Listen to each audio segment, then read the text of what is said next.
In 2007, a simple SMS-based money transfer system changed how a nation transacted. Today, that single innovation didn't just succeed. It became the spark for an entire continent's digital economy. Welcome to Nairobi, East Africa's economic engine, home to what the world calls the Silicon Savannah. In 2025, Kenyan startups raised nearly $1 billion, their best year on record, and enough to overtake Nigeria as Africa's top venture capital destination.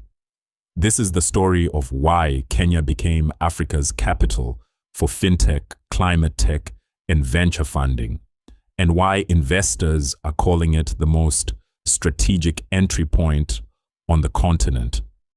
To understand Kenya's economy, start with financial inclusion. Mobile money penetration here is over 90%, one of the highest rates anywhere in the world. Kenya didn't build a banking system the old way.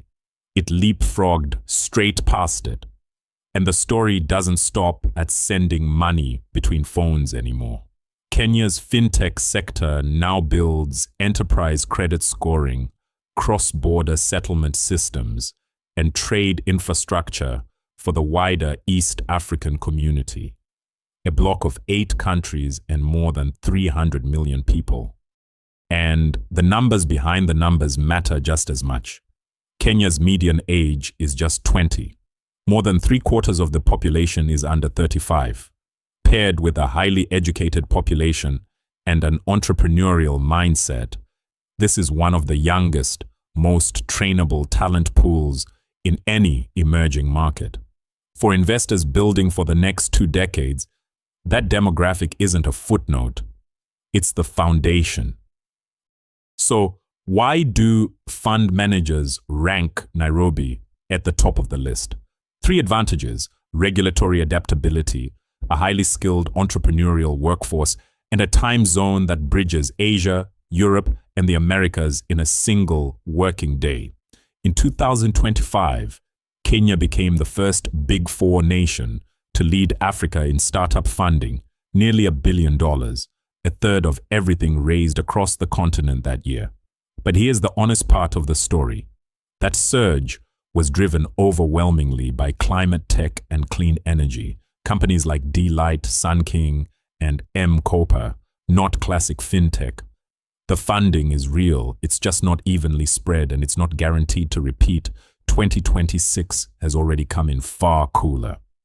Underneath the headline number, 3 sectors are pulling double-digit growth: climate tech and mobility, electric vehicle fleets and smart energy metering, ag tech, automated supply chains linking rural producers directly to urban buyers, and B2B e-commerce, digitizing the informal retail networks that move most of Kenya's everyday goods.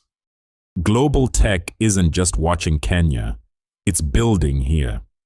Google opened its first product development center in Africa in Nairobi.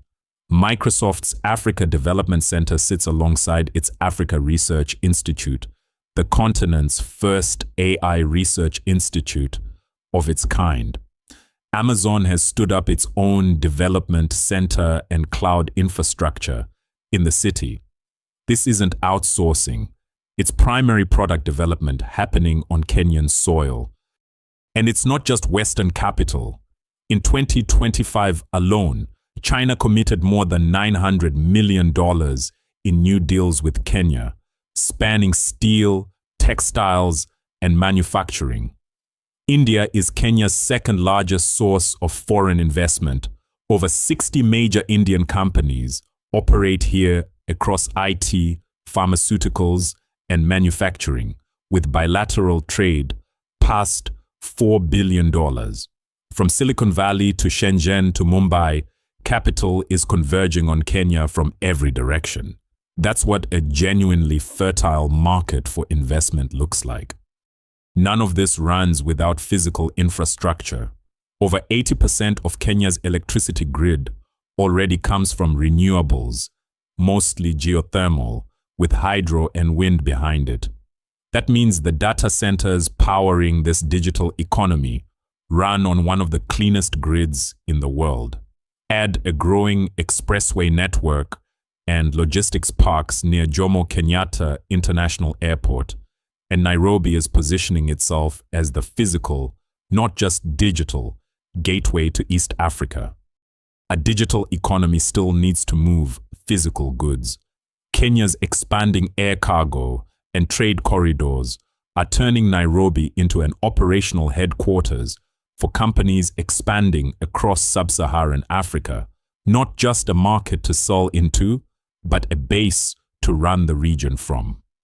Africa's economic story is shifting from potential to performance, and Kenya is where that shift is easiest to see. It isn't just adapting to global trends, it's setting a benchmark other emerging markets are starting to study. For investors and founders looking at this continent, Nairobi isn't a future market to watch. It's an active market to build in today. That's Kenya's Silicon Savannah story. Verified, sourced, and worth watching closely.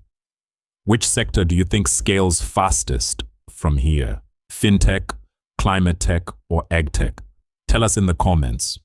If African market opportunities are what you're here for, this is the channel for that.